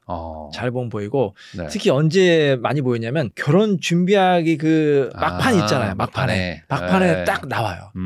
뭐 그때 이제 현실적인 문제가 나오잖아요. 뭐 집을 어떻게 할 거냐, 어디서 마련할 거냐. 제가 이제 기억나는 사건이 있는데 이제 이거는 이제 신혼부부가 이혼했는데 아내분이 그렇게 강남 꼭 강남에 살아야 된다. 그렇게 이제 막 이제 욕을 하는 거야. 뭐 남편이 그렇게 잘 사는 것도 아니고 이제 그냥 서울에 조금 이제 그 강남 아닌데 살았거든요. 그러니까 아내가 하도 강남 하니까 이제 뭐 부모님한테도 도움받고 대출도 받아가지고 강남에 집을 마련했어요. 근데 아내가 불만이야. 왜? 사야지 왜 전세를 해요? 근데 강남은 전세도 비싸지 않습니까? 비싼데. 그래서 이제 남편이 이제 하도 아내가 이렇게 막 부당하게 해서 결국 이혼하는 경우도 있었거든요. 그러니까 이제 알아요. 결혼할 때 물어봐요. 당신 어디 살아? 뭐 예를 들어서 강남 살아? 그래? 그럼 우리 지금 형편이 이런데 강남에 예를 들어서 반전세 해야 되는데 괜찮아? 거기에 막 이제 막 히스테리 부리면서 막 무슨 소리야? 남자가 집 당연히 사야지 강남에 뭐 당신 그거밖에 안 돼? 저 결혼 안 했으면 좋겠어요. 그런 연애 때는 어떻게 좀 숨기더라도 결혼 준비할 때 나오는구나. 나와요. 왜냐면 현실적인 문제가 닥치니까. 물론 남자도 똑같겠죠. 남자가 예를 들어서 뭐 이제 뭐 아까 말하는 골프를 하는데 이제 맨날 골프만 치는데 버는 거 대비해가지고 막 너무 많이 투자한다. 그거 위험할 수 있다는 거죠. 그 경제력 없는 사람 꼭 걸러야 되고 또 다른 게 뭐가 있을까요? 그다음에 이제 중요한 게 또 경제도 중요하지만 이제 이 사람이 나를 얼마나 존중할 것이냐, 존중하지 않을 것이냐. 근데 연애할 때는 뭐 서로 좋은 것만 보이고 잘해주잖아요. 잘못해주면 안 만나잖아요. 근데 나 말고 다른 사람한테 어떻게 대하느냐. 예를 들어서 약자 같은 경우, 식당에서 예를 들어서 가끔 종업원한테 막 함부로 하는 사람이 있어. 야, 물 가져와. 조금 실수하면 막 소리 지르고 막 아니면 뭐 직원한테 막 소리 지르고 이제 청소하시는 분들한테 막 함부로 이런 사람이 있잖아요. 그러면 그 사람이 그렇게 약자하게 대했던 행동이 언젠가 나한테 그렇게 할 수가 있는 거야. 그러려면 내가 약자가 될 수도 있잖아. 내가 아프거나 뭐 내가 돈이 없거나 그러면 이 사람이 언제든지 나를 무시할 수 있으니까 나 말고 다른 사람, 특히 약자한테 어떻게 대하는지 좀 잘 보셔야 될 것 같아요. 그러니까 이렇게 이혼하는 케이스를 보면은 예전부터 그런 경우가 있다는 거죠. 그다음에 이제 지나치게 집착하는 사람도 조심하셔야 돼요. 이게 요즘에 또 이제 스토킹 법이 또 제정이 됐잖아요. 물론 이제 서로 사랑하고 어느 정도 집착하기 때문에 또 구애도 하고 만나는데 그렇죠. 이게 너무 심하면 어떻게 되냐면 의심을 해, 이 사람이. 의처증, 의부증이 돼가지고 나를 정말 힘들게 하는 경우도 있고 아니면 나의 자유를 완전히 박탈하는 경우도 있고 심지어는 어떤 아내분은 저는 새장 속에 새처럼 살았어요. 밖에도 못 나가고 심지어는 뭐 친정에도 못 가게 하는 남편이에요. 이런 경우도 있거든요. 어떻게 살겠습니까? 이런 것도 좀 조심해야겠죠. 그럼 요거는 이제 연애 때는 사실 요게 사랑으로 보일 수도 있잖아요. 그렇죠. 매일 막 카톡하고 뭐 잘 잤니 일어났니 막 체크한단 말이지. 근데 이것도 알아야 돼요. 보통 연인 간에 카톡을 몇 번 해야 될까요? 아마 상식적으로 몇 번 해야 될까요? 모르겠어요. 연애한 지 너무 오래돼가지고. 글쎄요. 하루에 두세 번 하면 되지 않겠어요? 두세 번 정도? 점심 때 한 번. 점심 때 이제 직장인이라면 그렇죠. 밥 먹었니? 그다음에 이제 퇴근하고 뭐 이제 뭐 일어났니? 뭐 잘 들어가서 그 정도 하면 되지 뭐. 그렇죠. 아침에도 하고 1시간마다 하고 일하는데도 하고 뭐 퇴근하고 나서 1시간마다 밤에도 하고 새벽에도 하루에 수십 통씩 한다. 물론 처음에야 그럴 수 있겠지만 뭐 몇 년 동안 그런다? 이거 좀 너무 심한 거 아닌가? 근데 그리고 이제 꼬치꼬치 캐물어. 어제 뭐 했어? 누구 만났어? 친구 와서 뭐 했어? 막 꼬치꼬치 캐문다든지. 이것도 좀 약간 집착의 증세가 있지 않나. 연애 때는 좀 그게 자기를 너무 사랑하는구나 라고 착각을 할 수 있죠. 이제 결혼하면서 점점 심해지니까. 속박이 될 수 있는 거죠. 네. 그다음에 이게 또 중요한데 이제 각종 중독에 빠진 사람. 특히 좀 우리나라 이런 분이 많이 있는 것 같아요. 이제 우리나라 또 이제 술 문화, 밥 문화 이런 것도 네. 많이 있잖아요. 네. 근데 이 결혼하고 나서도 진짜 맨날 술 먹는다 이런 경우도 있고 맨날 유흥에 빠져 있다 이런 남편도 있고 네. 뭐 아내도 마찬가지겠죠. 아니면 이제 맨날 쇼핑만 한다. 아까 쇼핑만 하지만 이게 또 일종의 중독이거든요. 네. 그리고 좀 더 심각한 거는 이제 관계, 이 스킨십 중독. 제가 애들로 표현한 건데 네. 이해되시겠죠. 네. 여기에 너무 탐닉하는 경우 있어요. 이게 물론 뭐 부부간에도 중요하지만 부부관계도 네. 중요한데 너무 여기 심각하게 빠져 있는 경우가 있어요. 그래서 이제 뭐 맨날 이상한 영상 보면서 이거대로 좀 따라 해라 뭐 아니면 그런 이상한 걸 요구한다든지 네. 굉장히 많거든요, 결혼하다 보면. 네. 근데 이거 잘 모를 수가 있거든. 그러니까 이것도 결혼 전에 체크해야 되면 어떻게 체크해야 됐을까요? 좀 잘 봐야 돼. 꼼꼼하게. 잘 체크하시기 바랍니다. 잘 좀 꼼꼼하게 체크하시기 바랍니다. 각종 중독 정말 이게 한번 빠지면 헤어나기 어렵거든요. 아 근데 이 중독이라는 게 결국에 뭐 다른 걸로 바뀌는 거지 네. 막 완전히 막 해소되고 막 이러지 않는다고 네, 그렇죠. 들었거든요. 그러니까 정말 어려운 거잖아요. 그러니까 이게 좀 네. 약간 이렇게 보면 돼. 저는 굉장히 감명 깊게 읽은 책이 이 습관이 굉장히 중요하다. 이 습관의 중요성에 대한 책을 많이 봤거든요. 네. 습관이 바뀌면 그 사람의 인생이 바뀐다고 해요. 그러니까 우리가 가만 보면 뭐 가족도 마찬가지고 주변의 친구도 마찬가지고 굉장히 좋은 습관을 가지고 있는 친구 있잖아. 네. 저도 이제 좋은 습관 하려고 노력하는데 예를 들어서 뭐 네. 운동을 뭐 꾸준히 한다든지 뭐 몸에 좋은 음식을 먹는다든지 뭐 네. 나쁜 뭐 술 담배 안 한다든지 이런 것도 다 습관이거든요. 네. 아니면 책을 읽는 습관이 있고. 그러니까 이 남자친구나 여자친구가 뭐 어떤 습관을 갖고 있는지 보세요. 네. 맨날 하루 종일 게임만 하고 있다. 물론 게임할 수 있겠지만 네. 하루 종일 게임만 하고 있는 게 과연 좋은 습관인가? 아니면 맨날 친구들 만나서 밤늦게까지 술 마신다. 이것도 일종의 습관이거든요. 근데 어떤 친구는 맨날 열심히 공부하고 뭐 우리 대표님 같이 투자 공부하고 건전한 이게 다 습관 아닙니까? 네.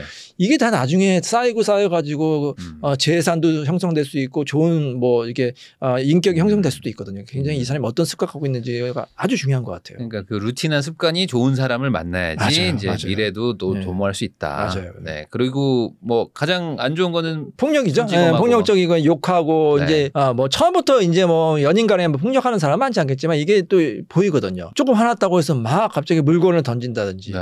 아니면 막 심한 욕을 한다든지 이건 언제든지 나중에 결혼해서 폭력을 행사할 수 있는 사람이기 때문에 이런 사람은 저는 다른 거는 이제 노력하면 좀 고칠 수 있는데 네. 이 폭력적인 경우는 아예 그 사람하고는 빨리 헤어지라고 말씀드리고 싶어요. 이게 가장 좀 가장 빈번하고 어떤 가장 이혼. 심각하다 이렇게 보시면 되겠습니다. 그렇군요. 아 근데 요즘에 사실 그 이혼을 되게 많이들 하시고 네. 그리고 저도 이제 결혼한 10년 차가 되니까 이제 주변에서 이혼한 사람들이 좀 나타나더라고요. 그러니까 처음에는 결혼할 때는 다들 행복하게 살 것처럼 얘기했는데 지나니까 점점 이혼을 해. 네, 그렇죠. 그래서 이제 이혼이 사실 뭐 이렇게 흠이 아닌 시대 같기도 아니죠. 하고. 뭐 선택이죠. 부부의 네. 선택인데. 그러다 보니까 이제 재혼하는 분들도 많은데. 재혼도 이제 늘어나고 있죠. 재혼했다가 이제 또 이혼하고 이런 경우들도 좀 많이 보시겠어요. 많아요. 아, 많아요. 그래요? 근데 또 이게 뭐 재밌다고 해야 되나 하여튼 네. 약간 좀 특이한 현상이 뭐냐면 저도 이제 막 이혼한 친구도 있고 재혼한 친구도 보고 이제 뭐 의뢰인도 막 재혼했다 네. 이렇게 인사할 분 있는데 그렇게 싫다는 남편하고 왜 똑같은 사람하고 결혼했을까?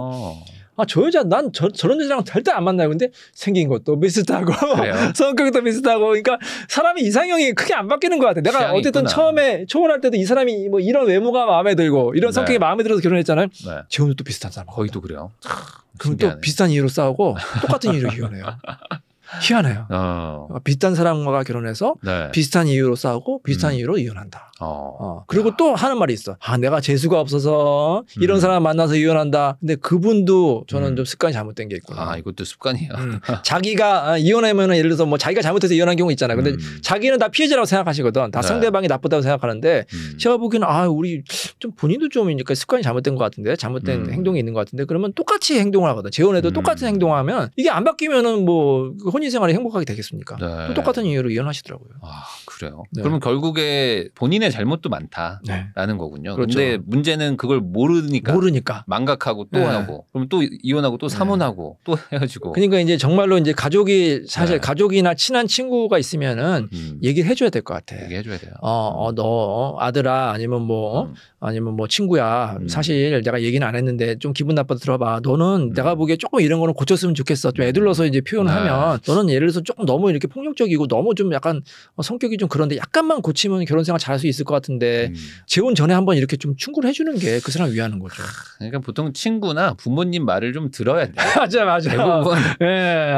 안 들어서 후회한다는 분들이 많더라고요. 그냥 고집만 부리다가 그냥 특히 이런 분들이 어떠냐면 자기의 잘난 맛에 사시는 분이 있잖아요. 소위 말하는 성공했다는 분들은 뭐 사회적 엘리트들이 또 이런 분들이 꽤 있어. 왜냐하면 본인이 너무 자존심이 세기 때문에 다른 사람을 안 듣거든요. 그러니까 이게 결혼을 반대하는 부모님을 뚫고 잘 사는 분들도 많겠지만 그래도 보면은 부모님이 그래도 좀 살아오신 그 경험도 있으시고 해서 친구나 좀 부모님 얘기를 좀 듣는 게 좀 필요하다. 제가 보니까 이 부모님 말씀이 거의 뭐 100% 맞는 건 아니지만 한 90% 맞는 것 같아요. 이 이혼할 때 보면은 상당수가 부모님이 반대해서 결혼했어요. 이런 경우가 너무 많아. 그런 게 많구나. 부모님만 같이 와서 내가 그래서 너 저 사람과 결혼하지 말랬잖아. 부모님은 이게 아무래도 인생 경험이 무시 못하고 딱 보면 아시거든. 자세히 몰라도 그러니까 예를 들어서 뭐 한 1년 2년 만난 그 당사자들보다 잠깐 몇 시간 본 부모님이 더 정확할 수가 있어요. 부모님 눈에 보이는데 당사자 눈에는 콩깍지가 끼워서 안 보이거든. 그럼 어떻게 되느냐. 저는 부모님도 우리 유튜브 방송 보실 수 있잖아요. 아들 딸들이 데려왔는데 너무 마음에 안 든다 그러면 반대한다고 해서 헤어지겠습니까? 그럼 이렇게 말씀드려요. 그래 그럼 한 1년만 더 만나봐라. 한 2년만 더 만나봐라. 왜냐하면 또 만나보다 보면 또 이게 보이고 또 싸워서 헤어질 수 있으니까 그렇게 좀 시간을 좀 둬야 될 것 같습니다. 딱 1년 뒤에 결혼해라. 네. 1년만 더 가자. 1년만 더 그런 식으로 좀 얘기하시는 게 좋다고 합니다. 그러면 어찌됐든 지간에 이혼을 뭐 권장하는 건 아니지만 이제 이미 이혼하기로 마음을 먹었다면 그러면 이제 나의 권리를 최대한 뭐 찾으려고 하실 테니까 변호사와 상의를 해야 될 텐데 어떻게 해야 되고 뭘 챙겨야 됩니까? 여러분 이제 투자도 관심 많으시니까 투자 잘하려면은 꼼꼼하게 살펴보고 여러 가지 공부도 해야 되잖아요. 저는 이혼도 마찬가지예요. 어느 정도 이혼에 대한 상식은 좀 본인 스스로 좀 공부하시는 게 좋다. 요즘에 워낙 인터넷이 잘 돼 있으니까 인터넷이나 유튜브 보면 굉장히 많은 정보가 있거든요. 그럼 본인도 어느 정도 알아야 돼요. 이런 게 이혼 사유가 되는구나.